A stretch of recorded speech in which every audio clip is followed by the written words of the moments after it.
Oi, eu sou a Raquel Patra, idealizadora do site jardineiro.net, e bem-vindo ao segundo vídeo do workshop Segredos da Jardinagem, que vai te ensinar como entender as plantas e mudar completamente a forma como você cuida do seu jardim, se tornando um jardineiro extraordinário em apenas 15 semanas.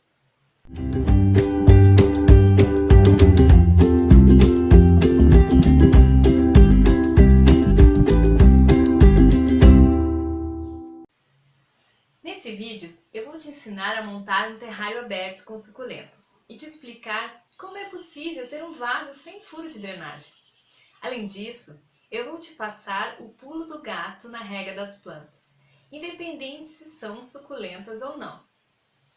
Mas antes, eu gostaria de agradecer aos mais de 80 comentários postados no primeiro vídeo. Comentários como o do Gabriel Ventura, elogiando meu trabalho no jardineiro.net. Ou como o da Maria Aparecida de Moraes, que diz que já está aguardando ansiosa pelo próximo vídeo. É extremamente gratificante ver ao vivo essa nova comunidade nascer com esse lançamento. Mas agora, vamos lá! Nós vamos montar um terrário com suculentas, que é um arranjo de plantas que está super na moda, porque é muito fácil de cuidar. Ele fica protegido, além de ser ornamental, podendo decorar diferentes tipos de ambientes. O terrário é uma pequena versão do jardim, onde você pode brincar de ser paisagista em um espaço restrito, mesmo que você more em apartamento ou em uma casa sem quintal. O terrário que vamos fazer é aberto, pois as suculentas não toleram excesso de umidade. E apesar de que, em todos os tutoriais que a gente vê por aí, dizer que todo vaso para suculentas tem que ter um furo de drenagem, o terrário não tem um furo. Mas aí você me pergunta, Raquel, a água não vai empoçar e acabar matando as minhas plantas? Então, se você entender que pode dar uma quantidade pequena de água para as plantas, apenas quando elas precisam de verdade, você não correrá esse risco. Além disso, a maioria dos terrários são feitos de vidro transparente, o que permite visualizar o substrato e as diferentes camadas, percebendo a umidade presente que tende a se acumular no fundo do vidro. Não deixe que a água acumule no terrário de suculentas. Elas detestam. Regue um pouquinho por vez e observe, deixando secar bem entre as regas. As suculentas e os cactos gostam dessa variação e preferem passar um pouco de sede do que ficar com as raízes encharcadas. A água acumulada no vaso vai provocar um rápido apodrecimento das plantas. Para montar o seu terrário, você vai precisar de areia, granilha ou pedrinhas de pelo menos 2 cores diferentes. Vai precisar também de substrato próprio para suculentas. Este substrato ele é um pouco diferente de um substrato comum para vasos. Ele é mais arenoso e leve, permitindo assim um bom desenvolvimento das raízes das suculentas. E também permite uma drenagem perfeita. E tem ainda as plantas que você vai usar. Como paisagista, eu recomendo que você misture cactos, que costumam ser um pouco mais caros, com outros tipos de suculentas, como as da família das eufórbias.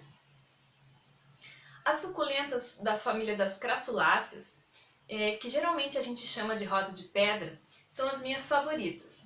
Essas plantas estão disponíveis em uma variada gama de cores e tamanhos, então evite misturar espécies e variedades com a mesma cor. Combine plantas de cor avermelhada com acinzentadas, por exemplo, criando assim contrastes interessantes. Na hora de montar o arranjo, uma ótima dica é utilizar funis de papel. Eles ajudam a colocar as pedrinhas e substratos no lugar certo, sem fazer muita bagunça no terrário. Utilize papéis mais grossinhos para fazer os funis e feche com fita adesiva. Algumas ferramentas criativas e improvisadas podem ajudar bastante na montagem, como varetas de bambu, canetas, pinças, colheres e um pincel macio com cabo longo para ajudar na limpeza final das paredes de vidro. Eu particularmente não gosto muito de mini ferramentas de jardinagem. Já tive algumas, mas eu prefiro usar talheres comuns desses que vão à mesa. Comece colocando uma camada fina de pedrisco e deixe uma ondulação natural, evitando que o material fique todo regular. Coloque mais uma camada de outra cor. Se o seu terrário for grande, adicione um pouco de carvão no centro dele, de forma que não fique visível nas laterais.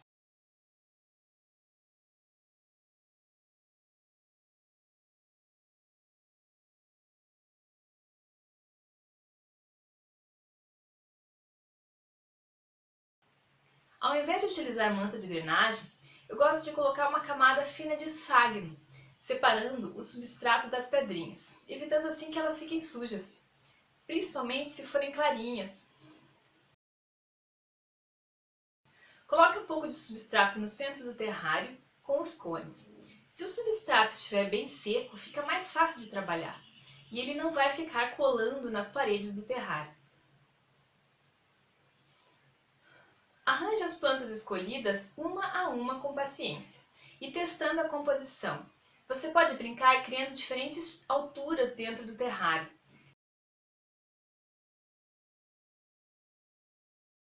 Limpe o excesso de terra com um pincel e adicione uma ou duas camadas de pedriscos nas laterais, cobrindo também a superfície do solo.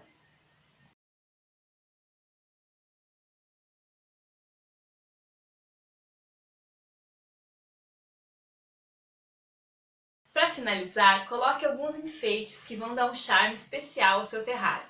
Pode ser um pequeno bichinho em miniatura, uma concha, seixos rolados, galhos secos e o que mais a sua imaginação permitir. Esse terrário eu estou fazendo para minha filha de 5 anos. Por isso eu vou usar umas conchas que ela catou na praia. Não ficou lindo? Ah, e não esqueça de regar. As suculentas não gostam de gotas sobre as folhas, portanto regue com um copinho ou com a função de jato do seu borrifador. O terrário está pronto, mas agora eu preciso voltar ao assunto das regas. Afinal, eu quero que você saia desse vídeo com pelo menos um grande mito derrubado e entendendo o porquê é tão comum as pessoas matarem as plantas por falta ou excesso.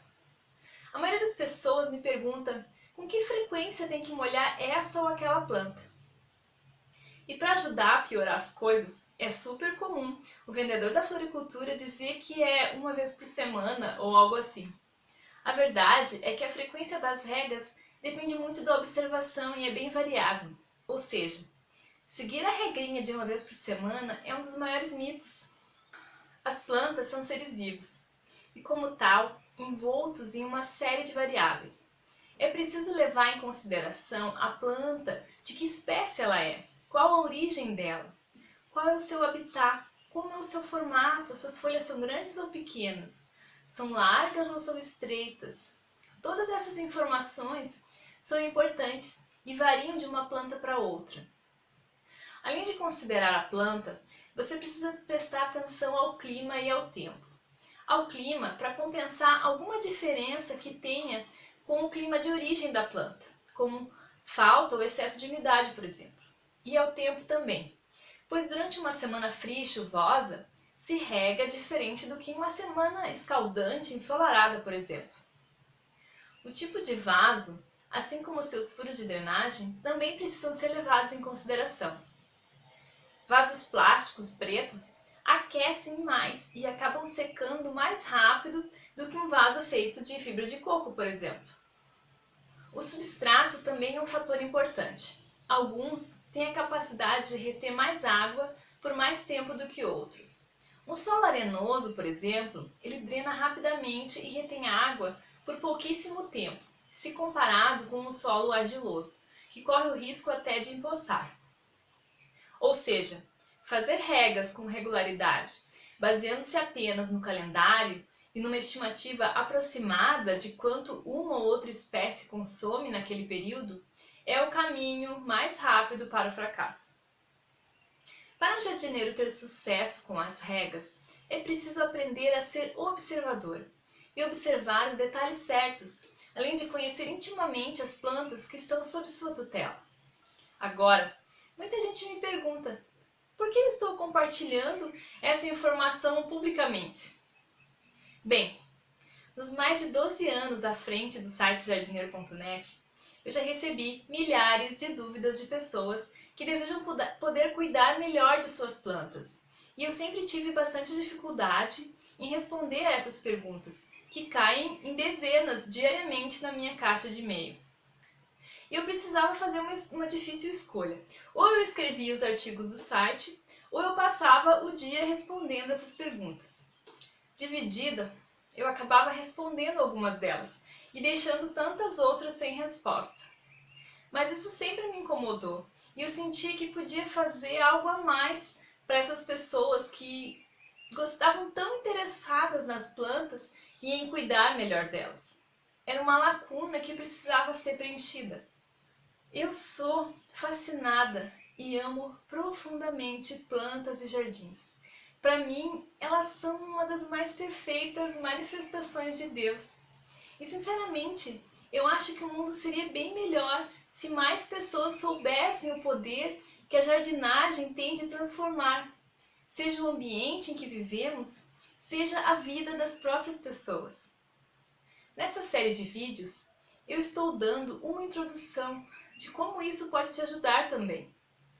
Porém, para aqueles que querem se tornar realmente jardineiros extraordinários, capazes de fazer orquídeas florescerem, de produzir legumes e vegetais, e até mesmo criar e manter um jardim repleto de plantas vistosas e coloridas, eu estou desenvolvendo um programa de treinamento mais intenso e detalhado, que ensina passo a passo a fisiologia das plantas, ou seja, o seu funcionamento, de uma forma simples e fácil de entender. Eu vou dar mais detalhes desse programa mais à frente. No próximo vídeo, eu vou responder as dúvidas mais frequentes sobre luminosidade e como ela afeta de uma forma tão intensa a vida das plantas. Eu ainda vou mostrar como montar um lindo coquedama. Então agora, role a página para baixo e me deixe um comentário com as suas dúvidas. Aproveite também para compartilhar esse vídeo com seus amigos. Você tem só até o dia 5 de novembro. Muito obrigada, um grande beijo e até o próximo vídeo.